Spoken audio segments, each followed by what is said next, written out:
Hello guys, welcome back to my YouTube channel. So guys, आज का मेरा जो ब्लॉग है वो पूरे 2 दिन बाद आ रहा है क्योंकि कल और परसों मैं पढ़ाई नहीं कर पाई थी।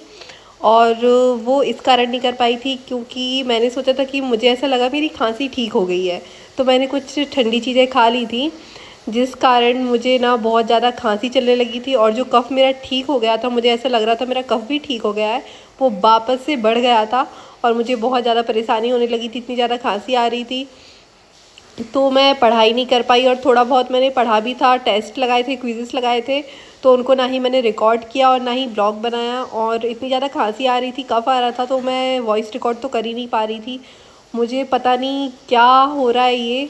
अभी तक इतनी ठंड भी निकली जा रही है, मतलब अब इतनी कोई ठंड नहीं पड़ रही है, अभी बीच बीच में कितनी ज़्यादा पड़ रही थी। उसके बाद भी मेरी खांसी ठीक होने का नाम नहीं ले रही है, मतलब ये बिल्कुल पकड़ के बैठ गई है मुझे। और ये कफ़, ये भी इतना ज़्यादा होने लगता है कभी कभी और उसकी वजह से खांसी आने लगती है। बाकी मैं फिर से डॉक्टर के पास गई थी। मैंने सोचा था कि अभी मैं भोपाल में डॉक्टर को दिखाऊंगी, लेकिन फिर मैं भोपाल नहीं गई थी। मैंने यहाँ जहाँ मैं रहती हूँ, जिस सिटी में, पिपरिया, वहीं पे डॉक्टर को दिखा दिया था। तो डॉक्टर ने बोला कि आपको जो ठंडी चीज़ें हैं उनसे एलर्जी हो गई है, तो उन्होंने मुझे एलर्जी की टैबलेट दे दी थी। तो अब ठीक है, अभी मैं वॉइस रिकॉर्ड कर पा रही हूँ, पढ़ाई भी कर पा रही हूँ। तो सबसे पहले जब मैं पढ़ाई करने बैठी थी तो मैंने जो पीडीएफ थी सिंप्लीफिकेशन की वो डाउनलोड की। अभी जो आशीष अरोड़ा सर यस ऑफिसर पर लाइव क्लासेस पढ़ाते हैं, उनकी जो पीडीएफ रहती है, मैं उनमें जो क्वेश्चंस रहते हैं उनको सॉल्व कर लेती हूँ। तो सबसे पहले तो मैं ये क्वेश्चन सॉल्व करने बैठ गई थी क्योंकि 2 दिन बाद पढ़ाई करने बैठ रही थी। तो मैंने सोचा कि शुरुआत कोई ऐसी चीज़ें की जाए जिसमें मेरा सबसे ज़्यादा मन लगता है। तो मुझे मैथ्स में तो सबसे ज़्यादा पसंद है सिंप्लीफिकेशन, उससे ज़्यादा तो अच्छा मुझे कुछ नहीं लगता है। मतलब जो पूरा स्पीड मैथ है वो तो अच्छा लगता है, लेकिन स्पीड मैथ में भी सबसे ज़्यादा अच्छा लगता है मुझे सिंप्लीफिकेशन। वो बहुत इजी होता है, ये तो सभी को पता है कि उसमें तो कुछ करना ही नहीं रहता। जो हमने स्कूल में पढ़ा था 4th 5th या उससे भी थोड़ी कम क्लास 2nd 3rd में, वही करना रहता है।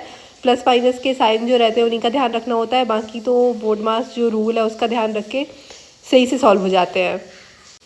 फिर मैंने सोचा कि आगे फिर जो भी करना होगा वो करूँगी, मतलब इसके बाद मैं रीजनिंग पढ़ने का सोच रही थी। लेकिन फिर है ना, मैंने सोचा कि अभी गाइडली पे बहुत दिन से टेस्ट नहीं लगाए हैं, तो इसके बाद जो मैंने टेस्ट दिए थे, मतलब टेस्ट तो नहीं दिए थे, एक क्विज़ लगाया था, वो मैं आगे बताऊँगी ब्लॉग में। वो भी बहुत बुरा था, कोई अच्छा नहीं किया था मैंने उसमें। और फिर गाइडली पे मैंने पीडीएफ सॉल्व की थी, जो अभी अभी मैं आगे दिखाने वाली हूँ कि 100 डेज़ का चैलेंज है वहाँ पे, मतलब टारगेट दिया हुआ है कि इन क्वेश्चंस को सॉल्व करो। तो इससे जो प्री लेवल्स के एग्ज़ाम होते हैं, प्री लेवल के जो एग्ज़ाम होते हैं, उनकी तैयारी हो जाती है। मतलब एक मेंस का सेक्शन है उसमें और एक प्री का है, तो मैंने प्री वाले पे क्लिक किया। उसमें 100 डेज़ दिए हुए हैं कि उसमें तीनों सब्जेक्ट हैं, मैथ्स है, रीजनिंग है और इंग्लिश है। बाकी उन दोनों की, मैथ्स की और रीजनिंग की, पीडीएफ तो मैंने शेयर कर दी थी ग्रुप में। अभी मैंने वीडियो में भी बताया है, तो आगे वो मैं बताऊंगी। और जिसके पास मेरा टेलीग्राम चैनल ग्रुप नहीं है, वो मेरे जो यूट्यूब का चैनल है उसके डिस्क्रिप्शन में लिंक डला हुआ है, तो वहाँ से जाके ज्वाइन कर लेना। क्योंकि आगे जो भी पीडीएफ होगी, ये जो 10 डेज़ के पीडीएफ दी हैं मैथ्स, रीजनिंग, इंग्लिश की, तो वो मैं डाउनलोड करके उसी में शेयर करूँगी। और बाकी अगर किसी को लिंक नहीं मिलता है तो मुझे कमेंट कर देना, मैं कमेंट बॉक्स में मेंशन कर दूँगी।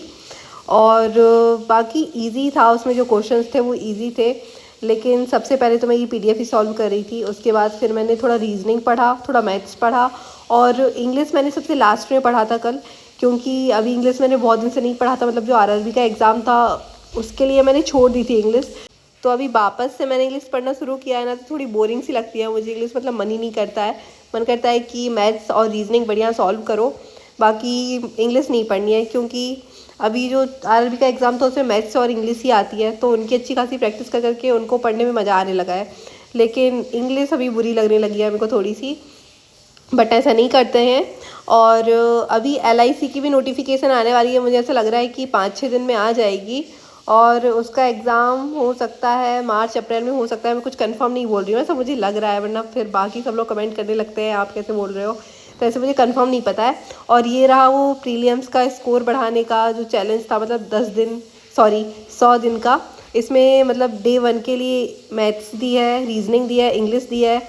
तो मैंने तो सबसे पहले रीजनिंग सॉल्व की, उसके बाद मैथ्स सॉल्व की, और इंग्लिश में नहीं कर पाई थी। और इंग्लिश की पीडीएफ भी मैं ग्रुप में शेयर नहीं कर पाई थी, मैंने बस दोनों पीडीएफ शेयर किए हैं, एक रीजनिंग की, एक मैथ्स की। और इंग्लिश तो मैंने भी नहीं की थी, तो मैंने उसकी PDF भी सॉल्व मतलब शेयर नहीं किया ग्रुप में। और बहुत इजी क्वेश्चंस थे, बस मुझे ये लग रहा था कि ये जो 1 लाइन क्वेश्चंस दिए हैं इसके साथ थोड़ी से सेटिंग अरेंजमेंट और पज़ल भी देने थे, क्योंकि उनकी प्रैक्टिस करना भी ज़रूरी है। तो फिर मुझे यहाँ पे तो मिले नहीं थे सेटिंग अरेंजमेंट और पज़ल, तो मैंने पहले तो ये कुछ क्वेश्चन सॉल्व कर लिए मैथ्स के और रीजनिंग के। ये जो 100 दिन का PDF है, चैलेंज है, इसके लिए मैं सोच रही हूँ कि मुझे ये डेली सॉल्व करना है। बाकी अब देखते हैं कौन कौन से दिन मिस हो जाते हैं और कितने दिन हो पाता है।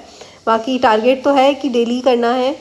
और फिर उसके बाद मुझे रीजनिंग में पज़ल और सिटिंग अरेंजमेंट नहीं मिल पाए थे यहाँ पे, तो फिर मैंने एक चेकलिस्ट डाउनलोड की जो कि बहुत पुरानी थी, 2025 की थी, जून की या मई की। तो फिर मैंने इसे ग्रुप में भी शेयर किया, आई थिंक, मुझे अभी अच्छे से याद नहीं है, अगर नहीं किया होगा तो कमेंट कर देना, मैं ग्रुप में शेयर कर दूँगी।